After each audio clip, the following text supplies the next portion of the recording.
तारकासुर हूं मैं, तारकासुर हूं। हमें छोड़ दीजिए। तेरा मत तो निश्चित है। पीछे देख, पुलिस। अब तो तेरा मत एकदम निश्चित है। बस बस हो गया तुम्हारा। हम भी यहाँ पे एक असुर को ही ताड़ने आए। जगन कौन है? मैं हूं साहब। आओ जरा, तुमसे पूछताछ करनी है। आओ।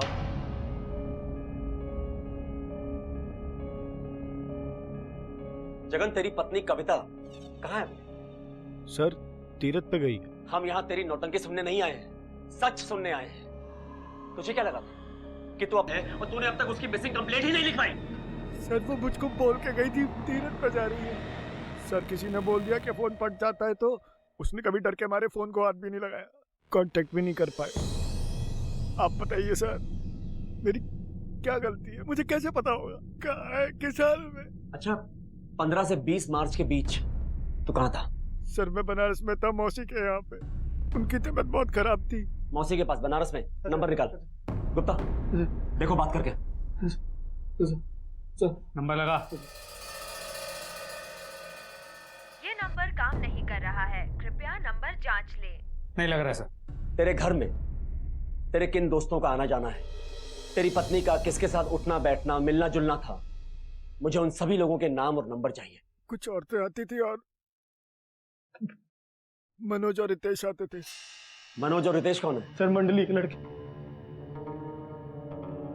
जगन के घर तुम्हारा इतना आना जाना क्यों था? मालिक, जगन दोस्त है हमारा, तो दोस्ती खातिर चाय चूय पीने को जाना आना होता था बस। और ये कविता, ये कैसी औरत थी? साहब बहुत नेक दिल औरत थी, और हमारी तो बहन जैसी थी। बहन? जी सर, कविता हमारी एकदम बहन की तरह थी। अच्छा एक तो बात बताओ कि जगन के थिएटर में तुम क्या करते हो? सर हम उसका बैक स्टेज का सारा काम देखते हैं। Backstage? जी। मतलब कि प्रॉपर्टी हुई, मूर्ति हुई, मुखौटा हुआ, ये सब संभालते हो ना? जी सर, और मुखौटा और मूर्ति का काम जगन खुदे देखते हैं। अच्छा तुम लोग तो कलाकार आदमी हो, तो पेंटिंग उंटिंग तो आराम से बना लेते होगे। मेरा मतलब है कि मूर्ति हुआ, मुखौटा, ये सब बनाना तो तुम लोग के बाएं हाथ का खेल होगा। नहीं सर, हम इतना बड़ा कलाकार थोड़े ना है। अच्छा मर्डर उर्डर तो आराम से कर ही लेते होगे। सर पता नहीं आप क्या जानना चाहते हैं, लेकिन कविता बहन के मौत के साथ हमारा कोनो ताल्लुकात नहीं है। ठीक है जाओ।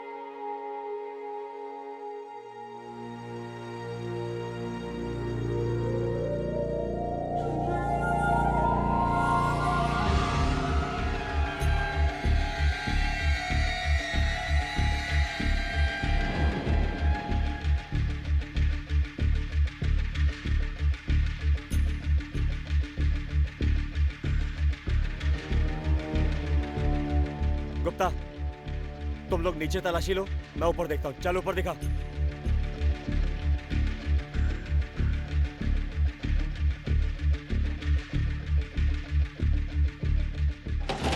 क्या बे, तेरी बीवी का परमानेंटली जाने का प्रोग्राम था क्या? तेरे घर में तेरी बीवी का एक भी कपड़ा नहीं है। सर कुछ दिन पहले सर पेस्ट कंट्रोल करवाया था, सारे कपड़ों में बदबू थी, इसीलिए धोबी को दे दिया। तेरा पूरा खेल मेरी समझ में आ रहा है। तेरी बीवी इतने दिनों से गायब है और तूने उसकी मिसिंग कंप्लेंट नहीं लिखवाई। तुम्हारे घर में तुम्हारी बीवी का एक भी कपड़ा नहीं है और तुम कहते हो कि धोबी के पास है। अब अगर मैं धोबी के पास जाऊंगा तो वो मुझे किसी के भी कपड़े दिखा के बोल देगा कि तुम्हारी बीवी के कपड़े हैं, है ना? अबे मर्डर की प्लानिंग बहुत अच्छी की तूने, एकदम तुम्हारी नौटंकी की कहानी की तरह। लेकिन तू एक बात भूल गया जगन, अगर तेरी नौटंकी की कहानी में मुझ जैसा एक कैरेक्टर होता ना तो तू ऐसा गुनाह कभी नहीं कर पाता। पुलिस को जगन का कैरेक्टर शुरू से ही संदेशपद लग रहा था। कोई अपनी पत्नी से 1 महीने तक बिना संपर्क के कैसे रह सकता है? तो क्या जगन झूठ बोल रहा था? और अगर वो झूठ बोल रहा था तो क्या उसी ने अपनी पत्नी कविता का खून किया था? और अगर वो झूठ नहीं बोल रहा था तो जगन और कविता का रिश्ता बड़ा ही विचित्र था। सर सभी से पूछताछ कर ली, कुछ हाथ नहीं लगा। लेकिन ये मनोज और रितेश अचानक से गायब हो गए, दोनों के फोन्स भी स्विच ऑफ है। क्या? एक काम करो गुप्ता, पूरी फोर्स लगा दो, इन दोनों को फटाफट ढूंढो। और हाँ, इन दोनों का नंबर भी सर्वेलेंस पे डाल दो। सर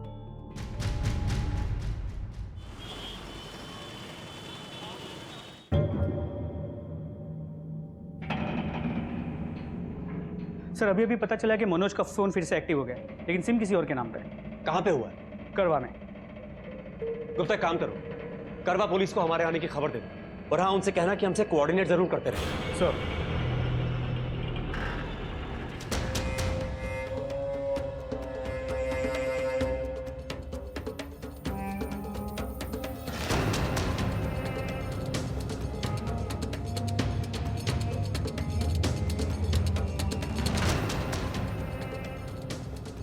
कौन सा? हाँ ये बंदा।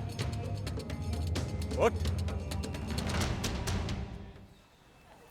तू कौन है? जी बोलिए साहब। पक्का यही नंबर ट्रैक हुआ है? हाँ सर ये नंबर। फोन दिखा। ये फोन कहाँ से मिला तुझे? जी साहब यहीं के पास के दुकान से सेकंड हैंड में खरीदा है। चल बता कौन सी दुकान से लिया? चल लेके चलो इसे। सर ये एक आदमी बेच के गया था। इस तस्वीर को देखो, क्या इसी आदमी ने बेचा था? हाँ सर यही था। कुछ अंदाजा है कि ये आदमी इस समय कहाँ मिलेगा? सर उसका तो नहीं पता। तुमको उसके बारे में कोई भी खबर मिलती है सीधा मेरे को फोन कर। जा। जी सर। क्या अपडेट है मिश्रा? सर मनोज का फोन ट्रैक तो कर लिया है, लेकिन मनोज ने फोन किसी और को बेच दिया सर। मिश्रा, आजकल फोन की लत ऐसी है कि दिल धड़कना बंद हो जाए लेकिन फोन बजना बंद नहीं होता। अगर उसने पुराना फोन बेचा है तो जाहिर है नया मोबाइल और सिम कार्ड भी खरीदा होगा। पैसे तो थे उसके पास, क्योंकि उसने कविता की लाश से गहने नहीं निकाले थे। ऐसा करो, 50-60 किलोमीटर के आसपास जितने भी गांव हैं जहां मोबाइल और सिम कार्ड की शॉप है, वहां से सिम कार्ड के नए एप्लीकेशन फॉर्म कलेक्ट करो और एक एक फॉर्म को चेक करो।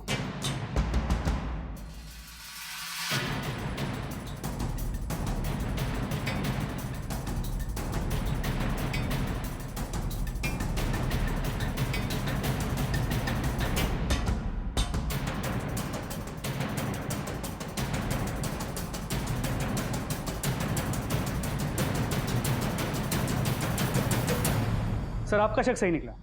मनोज ने पास ही के कस्बे से नया सेलफोन और सिम कार्ड खरीदा। ये उसकी डिटेल्स है। Very good.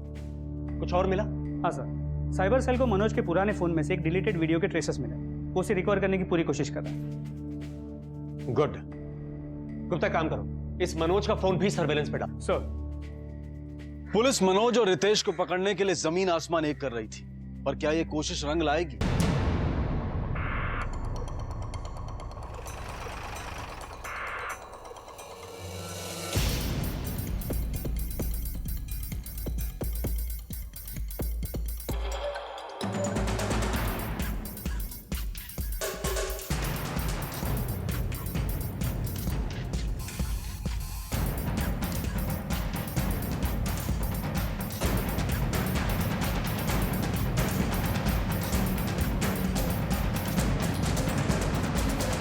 कहाँ भाग रहा है बे? कहाँ भाग रहा है? पकड़ो, लेके चलो इसे। बस साहब बस साहब, हमने कुछ नहीं किया साहब, हमने कोई तक नहीं मारा। अगर तुमने कुछ नहीं किया तो भागा क्यों? अपना फोन क्यों बेचा और एकदम से नंबर क्यों ऑफ कर दिया? साहब गाय मारे के कविता तो अपनी बहन जैसी थी साहब। बहन जैसी? अरे साहब हम का बताएं, उस कविता का ना चरित्र कोनो ठीक नहीं था। बहुत सारे चक्कर थे उसके, और ये बात उसके पति को भी पता था, पर उसने कभी कुछ नहीं कहा। क्या कविता के गैर मर्दों के साथ संबंध थे? और क्या ये बात जगन को पता थी और उसी ने कविता का खून कर दिया? पुलिस पुख्ता सबूत ढूंढ रही थी।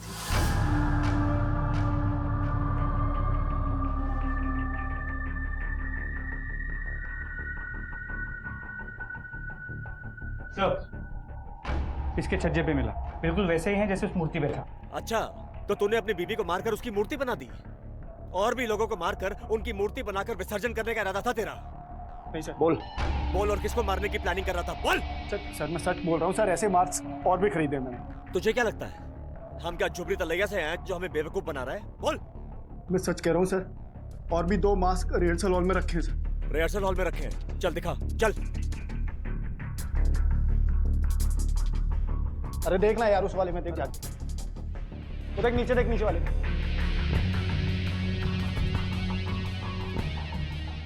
कहाँ गया यार मास्क? अरे मुझे क्या पता, मैं तो सिर्फ यहाँ पर नाम का इंचार्ज हूँ। कोई भी आता है सामान लेकर चला जाता है और रजिस्टर भी मेंटेन नहीं करता सर। चल वहां देख देख। हाँ देखता हूँ मैं।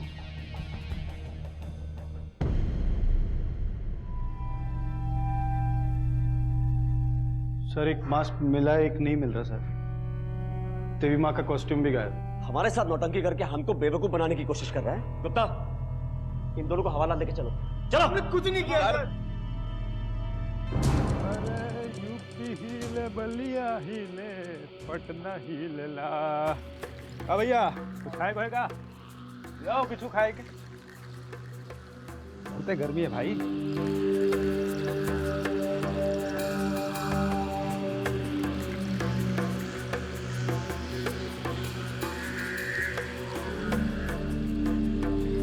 क्या तुम वही रुको।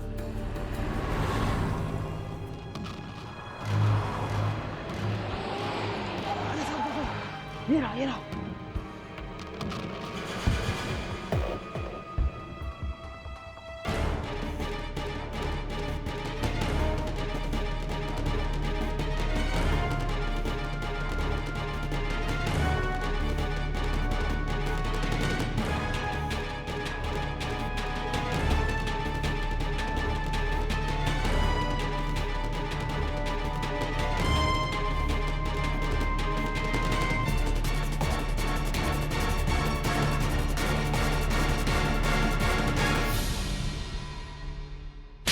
ले चलो इसे।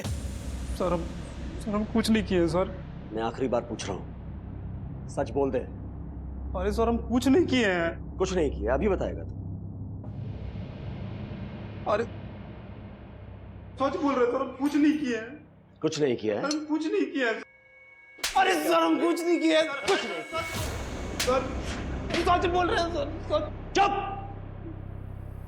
अब सुन मेरी बात, मनोज ने सच बक दिया है।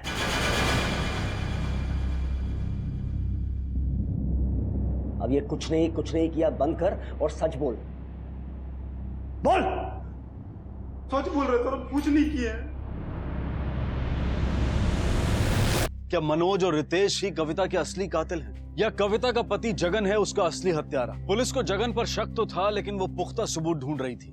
और तभी हेलो, हाँ बोलो। अच्छा ठीक है, ओके सर। फोरेंसिक लैब से फोन था, मोबाइल की वीडियो रिकवर हो गई। गुड। बहन जैसी थी।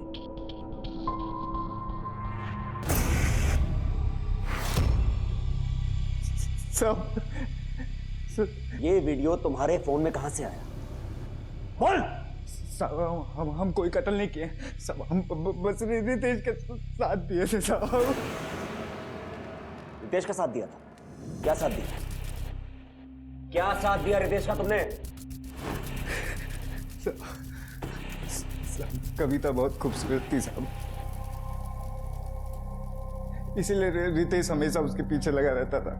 सब पसंद हम भी करते थे, लेकिन हमारी कभी हिम्मत नहीं हुई उसके पास जाने की।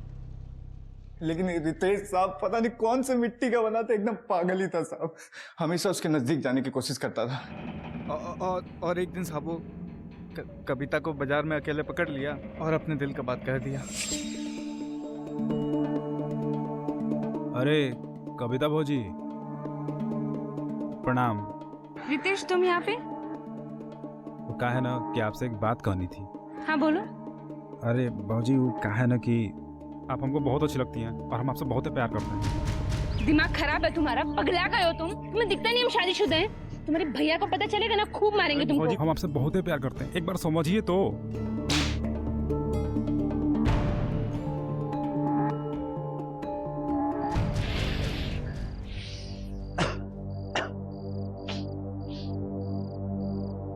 हाली ये कविता अपने आप को समझती का है। सबके सामने हमको थप्पड़ मारी है ना, छोड़ेंगे नहीं ससुरी को। अरे दूर रहे मत दे। अरे काहे इतना सोच रहे हो, जाने दो ना। काहे बे, तुमको भी तो में बहुत इंटरेस्ट है ना? पागल हो गए क्या? कुछ भी बोल रहे हो तुम तो। अरे राजा झूठ मत बोल। अच्छा सुन, हमारा पास एगो प्लान है जिससे हम दोनों के साथ मजा कर सकते हैं।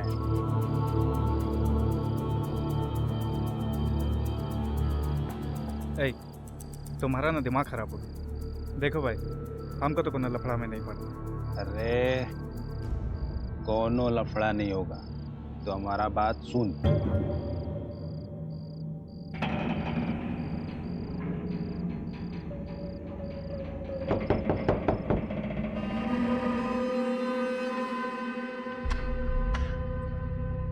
भाभी नमस्ते। तुम दोनों यहाँ पे? वो भाभी हम ना मामा बन गए, तो सबको मिठाई देने जा रहे थे, सोचा आपको भी देते चले। भाभी आप अंदर नहीं बुलाएंगे? आओ अंदर।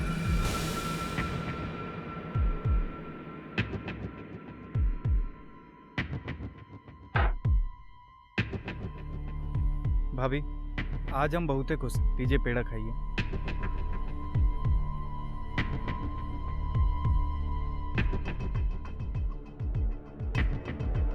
रिहर्सल कैसा चल रहा है तुम्हारा? ठीक ठीक चल रहा है भाभी।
सब शुरू में तो बहुत ही चुप की, बाद में उल्टा हमी को धमकाने लगी। हम डर गए थे सर। फिर एक दिन जगन आपका मंडली वाले लोग भोपाल जा रहे थे परफॉर्मेंस देने के लिए, फिर हम बीमारी का बहाना लेके वही रुक गए। फिर बाद में हम कविता के लैंडलाइन पे फोन करके उनको रिहर्सल हॉल में बुलाए, फुटेज देने के बहाने। सर बाद में पता चला कि वो कहीं तीर्थ यात्रा पे जा रही थी। उसके बावजूद वो हमसे मिलने आई।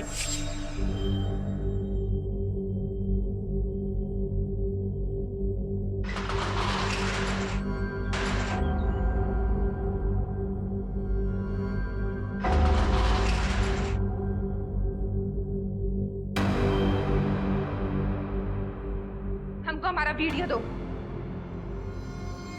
अरे दे देंगे, इतना काहे उकता रही हो? देख रितेश, बहुत हो गया अब। हाँ, हमको हमारा वीडियो दो अभी के अभी, वरना हम पति और पुलिस दोनों को बता देंगे। साली धमकी दे रही है हमको, धमकी दे रही है। अभी तेरा सारा वीडियो ना लेके हर जगह फॉरवर्ड कर देंगे। तुमको जिसको भेजना है ना भेजो। हमारा पति क्या कहता है, दुनिया वाले क्या कहते हैं, हमें कोई फर्क नहीं पड़ता। पर तू जैसे नीच को ना हमारी हैसियत ना दिखा के रहेंगे, देखना। अरे अच्छा सुन सुन सुन सुन सुन सुन, ले ले पकड़, अपना वीडियो पकड़, ठीक है? ये वीडियो तो हमको मिल गया है, इसका मतलब ये नहीं कि तुम बच जाओगे। तुम्हें बहुत शौक है ना औरतों की इज्जत के साथ खेलने का। अब तुम्हें हम ऐसी सजा दिलवाएंगे ना कि किसी को मुंह दिखाने के लायक नहीं रहोगे तुम। साली रुक, हमको धमकी दे रही है। रुक रुक, हमको धमका रही है, हाँ? हमको धमका रही है, हाँ? हमको धमका रही है। रुक।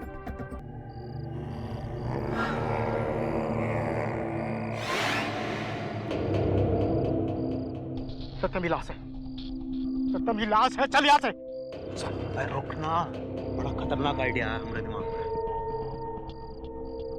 लाश को दिखा के गांव में इसका मेला लगाएंगे, खूब सारा पैसा कमाएंगे, बहुत चिंता आएगी। नहीं, चल यहाँ से। मेरी बात समझ, किसी को पता नहीं चलेगा। अरे ये जोखिम भरा वाला काम है, जिसको लाश है ना वही जाने। हमको लाश दिखा के पैसा नहीं कमाना। हम है ना, किसी को पता नहीं चलेगा। और अगर किसी को शक हो भी गया तो घोटा हटाकर कह देंगे देवी प्रकट होने वाली है। और फिर देखना पैसों की बरसात। पर अरे ज्यादा परपराओ मत, हाथ लगाओ जल्दी से। हाँ, एक बार पैसा लपेट लिया ना, फिर इस मूर्ति का विसर्जन कर देंगे। सुनो सुनो सुनो, अब कलयुग में होगा भक्तों का कल्याण, सभी को मिलेगा अपनी समस्या का समाधान, खुलेगा देवी मैया का नाम। सिर्फ 60 दिन, केवल 60 दिन में अवतारित होंगी देवी, स्वयं भूमूर्ति से अवतारित होंगी। सुनो सुनो सुनो, सबको मिलेगा अपनी समस्या का समाधान, कलयुग में होगा सबकी समस्या का समाधान।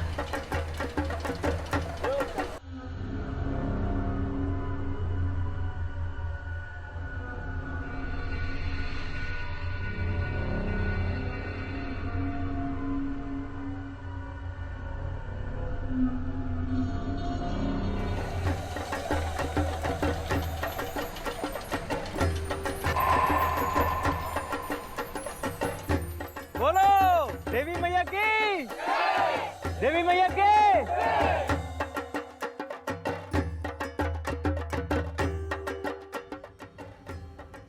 ये लो दादा आपकी चाय। वाह, बहुते बढ़िया चाय है। क्या बोला भैया? हाँ, अब तो पूरे ही भक्त बन गए हो, खूब पुण्य कमा रहे हो। किसी का कल्याण हो या ना हो, इनका तो हो रहा है। खूब नोट छान रहे हैं। भैया नोट तो पता नहीं, पर बदबू जरूर छान रहे।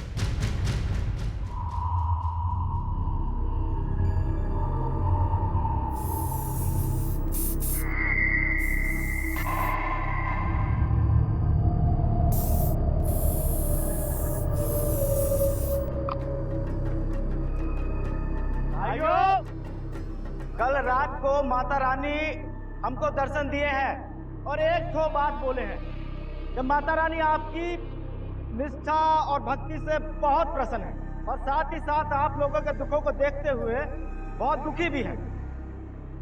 माता रानी बहुत जल्द प्रकट होंगी आपकी दुविधाओं का नाश करने के लिए। तो माता रानी की, माता रानी की। तो भाइयों, अब आप लोग आइए और माता रानी की अर्जी लगाइए। देखिए, हमने आप लोगों के लिए माता रानी को 1000 के नोटों का माला चढ़ाया। अब जो जो मुझसे बन पड़ेगा वो मैं जरूर चढ़ाऊंगा। माता रानी की, माता रानी की। ये हमारे तरफ ना भाई ना, हम कोई पंडित पुजारी तो है नहीं, हम तो माता रानी के सेवक हैं और पूरी जिंदगी माता रानी की सेवा में गुजारनी है। आपके चढ़ावे को तो हम हाथ नहीं लगाएंगे। अरे महाराज, काहे पंडित जी को पाप लगा रहे हैं? ये धान पेटी नहीं देख रहे हैं, इसमें चढ़ाइए ना। हाँ जाइए जाइए। अरे आप सब भी आइए, चढ़ावा लगाइए। आइए आइए आइए। माता रानी की, माता रानी की।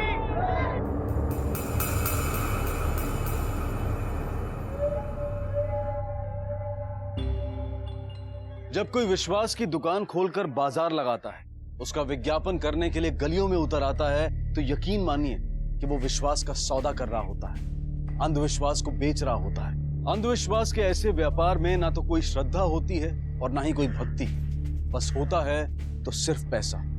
इसके पीछे मंशा सिर्फ एक ही होती है, झूठ की चाशनी को शहद बनाकर दिखाना और उसमें सीधे साधे लोगों को मक्खियों की तरह फंसाना।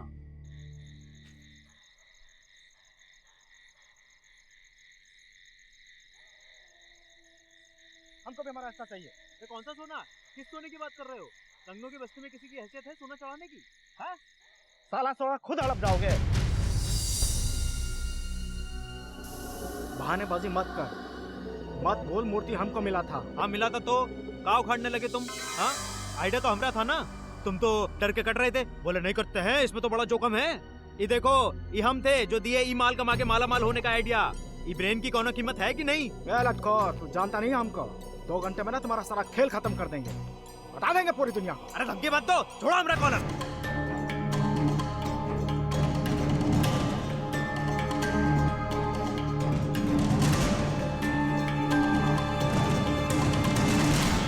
हेलो दरोगा बाबू,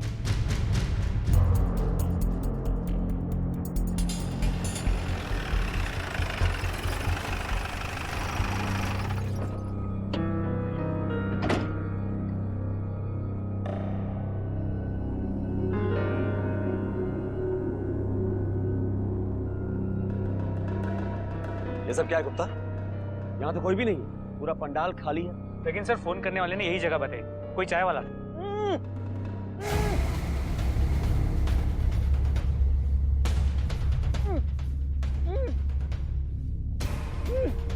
खोलो इसे। साले ससुरा मिलिएगा हमका, फिर बता देते हैं। मालिक, हम बोला, हम ही ने आपको फोन किया था। तुम्हारा ये हाल किसने किया? वो सत्यम और शंभू ने, उन दोनों ने हमको यहाँ फोन करते हुए सुन लिया और मूर्ति लेके भाग गए। मूर्ति लेके भाग गए? पर क्यों? वो तो पता नहीं, लेकिन मालिक मूर्ति में से बहुत बदबू आती थी, शायद इसी वजह से लेके भागे होंगे। मूर्ति में से बदबू आती थी? हाँ। गुप्ता, इन दोनों को ढूंढो, और हाँ, इस मूर्ति को भी। सर।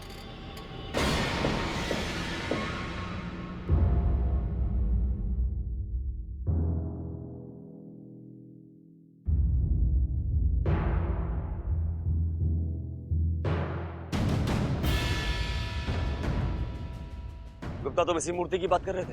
हाँ सर, यहाँ के मछुआरों से पता चला। आराम से, आराम से,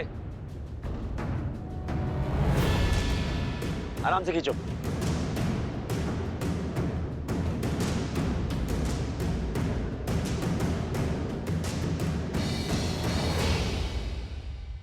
सर, इस मूर्ति में से किसी औरत के बाल निकल रहे हैं।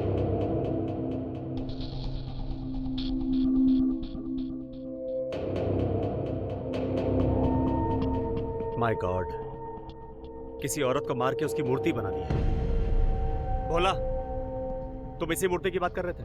हाँ मालिक, यही तो है देवी माँ की मूर्ति। गुप्ता, इसे फॉरेंसिक लैब भेज दो, ध्यान से और बहुत आराम से। सर। और हाँ, अब तक आप लोग देवी समझ के जिसकी पूजा कर रहे थे, देवी मैया के,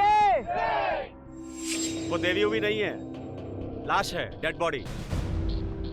अब जरा सोच के बताइए कि पिछले कुछ दिनों में, पिछले हफ्ते में इस गांव से या इस गांव के आसपास के इलाके से कोई औरत लापता हुई है? अच्छा, इस गांव में और गांव के आसपास के एरिया में मूर्ति कौन बनाता है, यह भी नहीं मालूम? अच्छा भोला, ये सत्यम और शंभू मेला लगाने के अलावा और क्या काम करते हैं? मालिक, ये शंभू तो फेरी वाला है, बच्चों का फ्रॉक सब बेचने का काम करता है, और ये सत्यम ब्लॉक में सरकारी कागज बनाने का दलाली करता है। गुप्ता, एक काम करो, जिस भी गांव वाले के फोन में सत्यम, शंभू या मूर्ति की फोटो मिले, उसे एविडेंस के तौर पे कलेक्ट कर लो। सर। कोई सोच भी नहीं सकता था कि कभी किसी देवी की मूर्ति के अंदर लाश मिल सकती। इस खबर ने लोगों के विश्वास की बुनियाद हिला दी थी, लेकिन कोई ऐसा क्यों करेगा? क्या किसी लाश को ठिकाने लगाने के लिए मूर्ति महज एक जरिया थी, या फिर किसी लावारिस लाश को उठाकर मूर्ति में डाल दिया गया था ताकि देवी के प्रकट होने की बात फैलाकर लोगों से पैसा ऐंठा जा सके? पुलिस के सामने ऐसे कई सवाल थे, और वो जुटी थी शंभू और सत्यम की तलाश में। जी जी sir, okay sir, yes. Mishra, ये केस जितना सीधा दिख रहा उतना है नहीं। अपने लाइफ में मैंने बहुत लाशें देखी हैं, लेकिन पीओपी में लाश मिलना मैंने पहली बार देखा। ये केस बहुत पेचीदा और सेंसिटिव है। धर्म के नाम पर लोगों की भावनाओं के साथ खिलवाड़ हुआ है। इससे पहले लोगों का गुस्सा बढ़ के हमें उन्हें पकड़ना होगा। Yes sir. मिश्रा, मुझे तुम्हारी एफिशिएंसी पर पूरा भरोसा है। पूरी ताकत लगा दो कि मुजरिम जल्द से जल्द पकड़े जाए। सर, आप बिल्कुल चिंता न करें, दिन रात एक कर देंगे हम।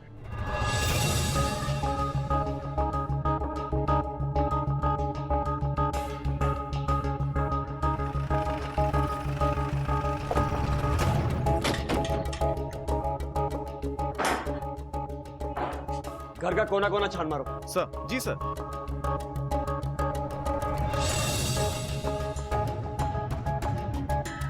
कुछ मिला? नहीं सर।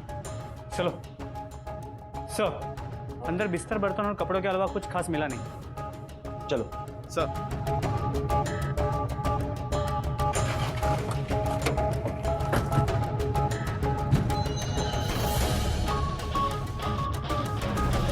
ढूंढो। सर।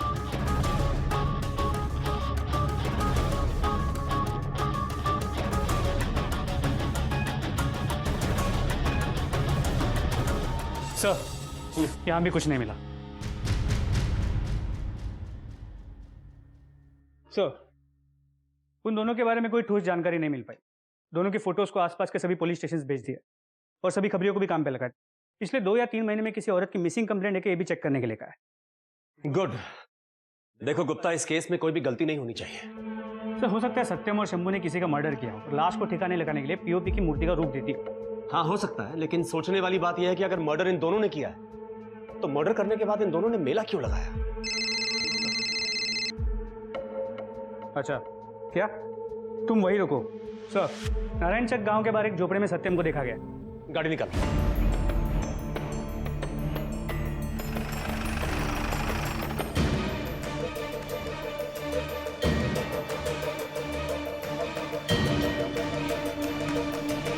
तू यहां बाहर नजर रख।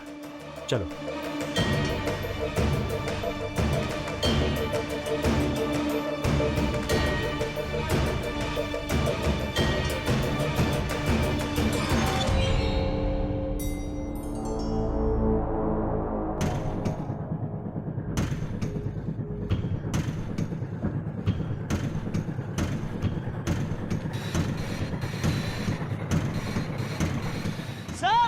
सर आइए जल्दी।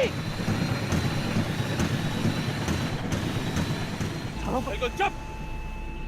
पहले मर्डर करता है, उसके बाद मेला लगाता है और अब यहाँ छुप के बैठा है। साहब कोई मर्डर नहीं किया।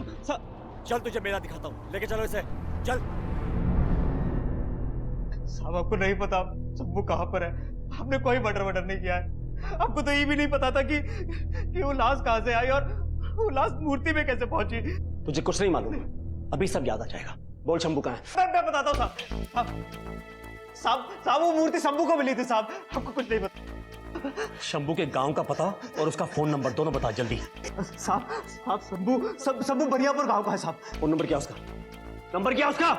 निकाल।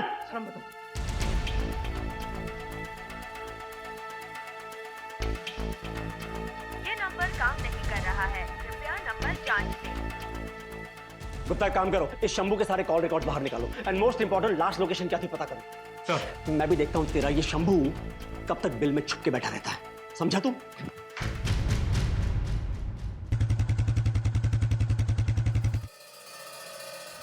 सर फोन के नेटवर्क डिटेल से पता चला है कि शंभू यहाँ से भागकर पास के गांव गया, जहाँ उसने अपना फोन स्विच ऑफ कर दिया। फिर उसके 1 घंटे बाद बेहतर स्टेशन के पास उसका फोन फिर से एक्टिव हो गया। यानी कि ट्रेन पकड़ के भाग गया। गुप्ता काम करो, सबसे पहले ट्रेन की टाइमिंग पता करो और उसके बाद शंभू के गांव और घर के बाहर 2 कांस्टेबल तैनात कर दो। देखता हूँ भाग के कहां जाता है।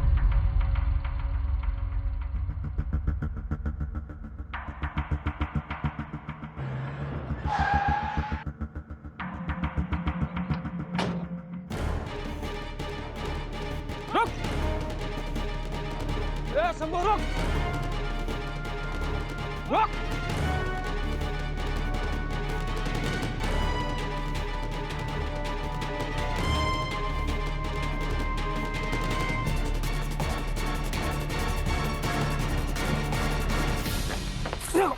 इधर हमें भगाएगा? हमें भगाएगा? कुछ नहीं किया। कुछ नहीं किया। ए पकड़ क्या इसमें? ए चक्कर इसको। सच बोल रहे साहब, हम कुछ नहीं किया साहब। कुछ नहीं किया साहब, कुछ नहीं किया साहब। चल ए उठा इसको। ए चल साहब कुछ नहीं किया। बोल साहब कुछ नहीं किया साहब। आपने किसी को नहीं मारा साहब। किसी को नहीं मारा साहब। तू ऐसे नहीं बोल। कुत्ता बोल। सब बता दे साहब, हम कबूल करते हैं साहब। हम मूर्ति का इस्तेमाल करके लोगों के अंधविश्वास का फायदा उठाते थे साहब। सत्यम उस दिन चढ़ावे के बंटवारे में बेईमानी करने लगा था सब। हमारा झगड़ा हो गया, भोला ने सब कुछ देख लिया और बात आप तक पहुंच गई। और इस काम के लिए तुमने किसकी आहुति दी? साहब हमने किसी को नहीं मारा साहब। सब वो आरा का होलसेलर है, वहां से माल लेकर लौट रहे थे सब। ये सत्यम भी कोनो काम से लौट रहा था साहब। सबका सबसे बहुत जोर का लगा था सब। रामपुर के पास हमने बस रुक पाई और सब हम पेशाब करने के लिए उतरे थे सर। यार इतना लंबा सफर, साला अब जाके बस रोका है। सब झाड़ियों के किनारे हमने मूर्ति देखा था। सत्यम वो क्या है? बहुत सुंदर था साहब।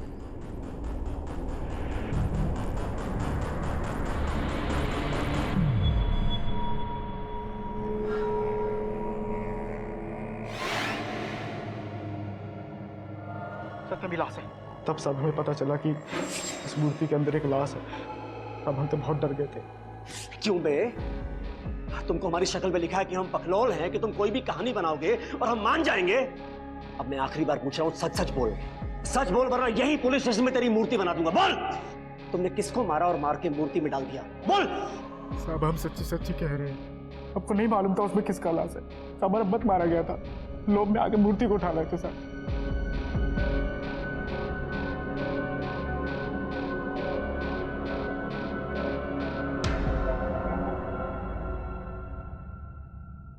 सर, कोई लीड? अब तक तो नहीं सर। हमने सत्यम और शंभू से काफी पूछताछ की, लेकिन अब तक कोई खास इंफॉर्मेशन हाथ नहीं लगी है सर। अगर लाश रामनगर के उस तालाब के पास मिली है तो वो लड़की आसपास के किसी गांव में ही रहती होगी। एक काम करो मिश्रा सर, आसपास के पुलिस स्टेशन में चेक करो कि किसी लेडी की मिसिंग रिपोर्ट आई है क्या। अपने खबरियों को एक्टिवेट करो, एक एक गांव को छान मारो। Sure sir. अगर सत्यम और शंभू सच कह रहे थे तो इसमें हैरानी की कोई बात नहीं थी, क्योंकि आस्था का ऐसा व्यापार सबसे आसान होता है। इसमें इन्वेस्टमेंट जीरो, मेहनत जीरो और रिटर्न्स बहुत हाई होते हैं। इस व्यापार में लोग आकर प्रणाम करते हैं और पैसा देकर चले जाते हैं, और उन पैसों के बदले में उन्हें कुछ देने की भी जरूरत नहीं होती। शायद इसीलिए शंभू और सत्यम ने वो मूर्ति उठाकर मेला लगा लिया था। लेकिन पुलिस की मुश्किलें डबल हो गई थी। उन्हें पता नहीं चल रहा था कि ये लाश किसकी। उनके पास ना तो आइडेंटिफिकेशन का कोई जरिया था और ना ही आगे की कोई लीड। डॉक्टर साहब, क्या पता चला? प्लीज बैठिए बैठिए। जी, मूर्ति से बॉडी किसी औरत की मिली है। एज करीब 30 के आसपास की होगी। उस औरत को पहले किसी ने मारा, फिर पीओपी लगाया है। बॉडी कितनी पुरानी? 2 से 3 हफ्ते पहले मारा गया है। और मौत का कारण? उसके सर पे किसी हैवी चीज से वार किया गया है, या फिर उसके सर को बार बार दीवार पे या जमीन पे मारा गया है। उसकी बॉडी से ये सोने की बाली मिली।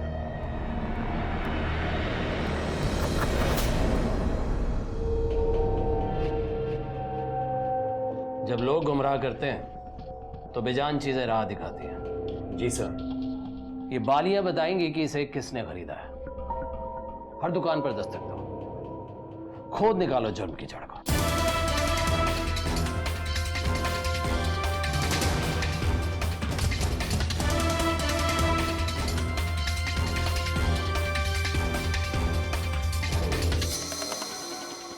हाँ सर, ये बाली हमारे यहाँ की है। खरीदी किसने थी? कोई रिकॉर्ड है तुम्हारे पास? जरूर होगा सर, 1 मिनट दीजिए।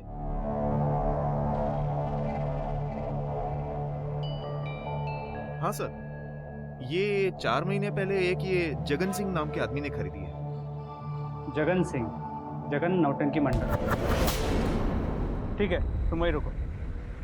सर, खबरी ने बताया कि नौटंकी का मालिक जगन अभी वही है। तारका सुरकावर नाम की किसी नौटंकी की ड्रेस रिहर्सल कर।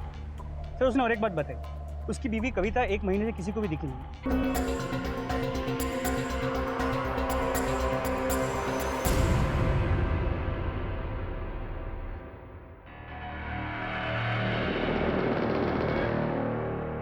नहीं। और ये मूर्ति कहाँ से आई है? मूर्ति नहीं है, कविता है। क्या बकवास कर रहे हो? देखेगा। हाँ,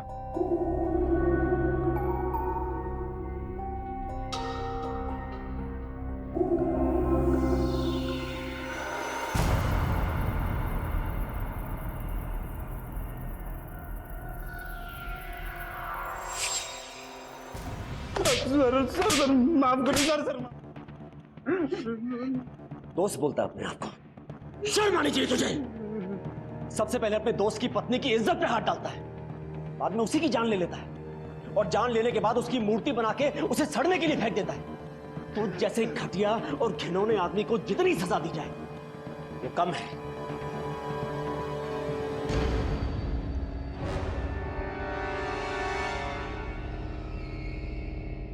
कविता की हत्या के इस मामले ने इस बात की फिर से एक बार पुष्टि कर दी कि हमने अपने समाज में औरतों को खुलकर जीने की, अपनी बात कहने की और अपना दुख दर्द बांटने की आजादी नहीं दी है। अगर मनोज और रितेश कविता को ब्लैकमेल कर रहे थे तो उसने कभी इसके बारे में किसी को कुछ बताया क्यों नहीं? पहले ही दिन से इसके खिलाफ आवाज क्यों नहीं उठाई? इसमें दोष सिर्फ कविता का नहीं, हमारी मानसिकता का है, हमारे नजरिए का है, जो ऐसे किसी भी अपराध का शिकार बनने के बाद औरतों को एक अलग तरीके से, नीची नजर से देखता है। क्यों ऐसे अपराध में बदनामी होती है औरतों की? अगर कोई आपका सामान लूट लेता है या आप किसी हिंसा का शिकार होते हैं तब तो आपकी बदनामी नहीं होती। तो फिर ऐसे अपराध में औरतों की बदनामी क्यों?